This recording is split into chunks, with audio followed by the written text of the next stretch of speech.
What's the central part of your training? Is it running? Is it sparring? Or?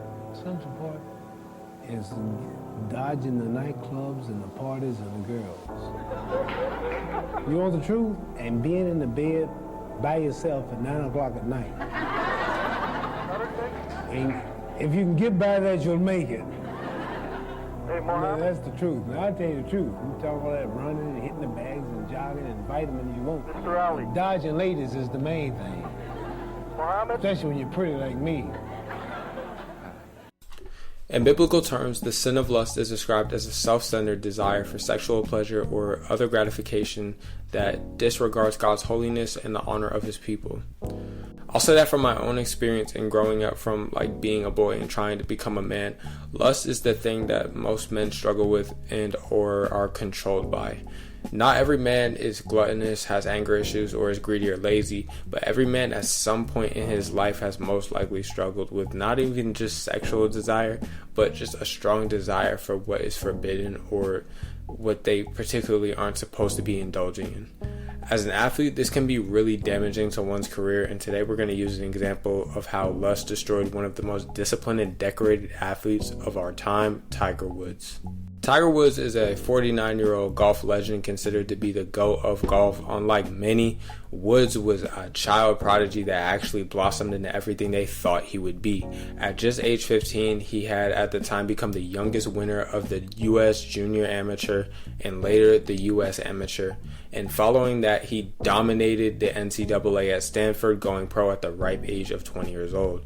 Over his career, he won tons of accolades and awards, including the Associated Press honored him as Male Athlete of the Year in 1997, 1999, and 2000, and later as Athlete of the Decade in 2009. He has a whole list of accomplishments that would just take forever to go over, but in his heyday, he was the GOAT. He was practically the face of golf. He was seen as a dominant force in the game of golf, and his grip on it never seemed to loosen. He had everything: endorsements, titles, a loving wife, Aline, and 2 kids, Sam and Charlie, where he lived in a big, just huge Florida mansion. Though his Garden of Eden was provided with many of fruits to pick from, it did not come without a greater temptation where he picked from its fruits, and it all came crashing down with it. In November of 2009, it was revealed that Tiger Woods had gotten involved in several affairs throughout his marriage with Aline. It was reported that she even chased him out the house with one of his own golf clubs after learning that he had been cheating on her over the years. It was reported that within 2 weeks, quote, 14 women had come forward, each claiming an affair with Woods during his marriage. Following that, a bunch of brand deals pulled out like Nike, Gatorade, Gillette, Accenture, all pulled out after the story hit the press. Though as described before, lust is not the only temptation he had succumbed to over his career though. In May of 2017, Woods was arrested for driving under the influence in Florida, where a toxicology report later revealed he had 5 different substances in his system. Woods pled guilty to a lesser charge of reckless driving in October of 2017. The more serious DUI charge was dropped as a part of a first-time DUI offender diversion program. His plea deal required him to spend 12 months on probation and complete a number of requirements, including DUI school, 50 hours of community service, and attend a workshop for victims of impaired drivers. Tiger Woods is in a much better place today as he kind of makes videos on YouTube and does tutorials on how he just does a lot of interviews, a lot of public things, but he's in a lot better place now. But it's very easy to see how lust nearly destroyed everything that he built and worked for over the years.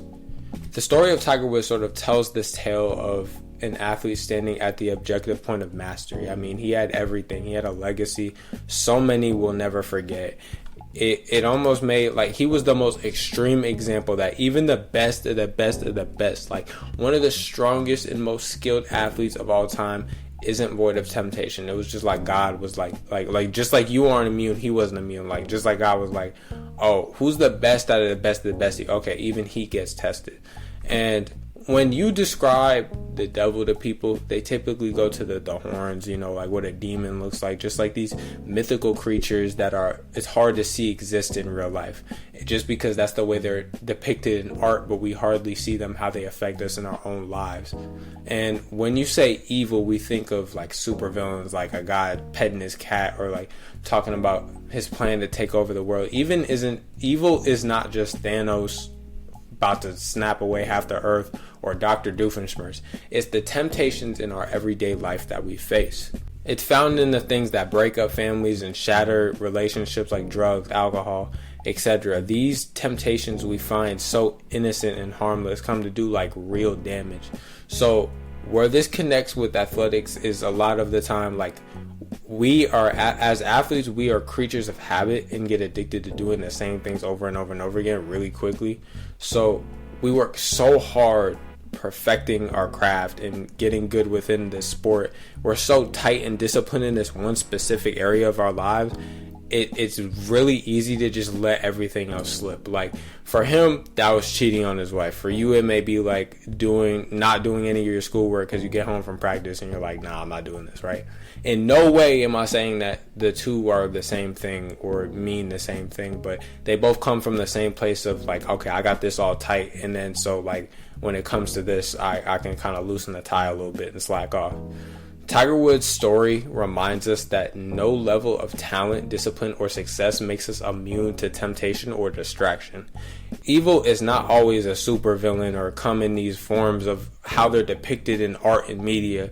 They are often small and seemingly harmless choices. Small seeds we plant that we water every single day and grow into huge trees that grow nothing but bad fruit. Tiger Woods proved to be the most dominant athlete in golf, yet the one area he had not tightened up and mastered in his life was himself. He could not conquer himself and his desires.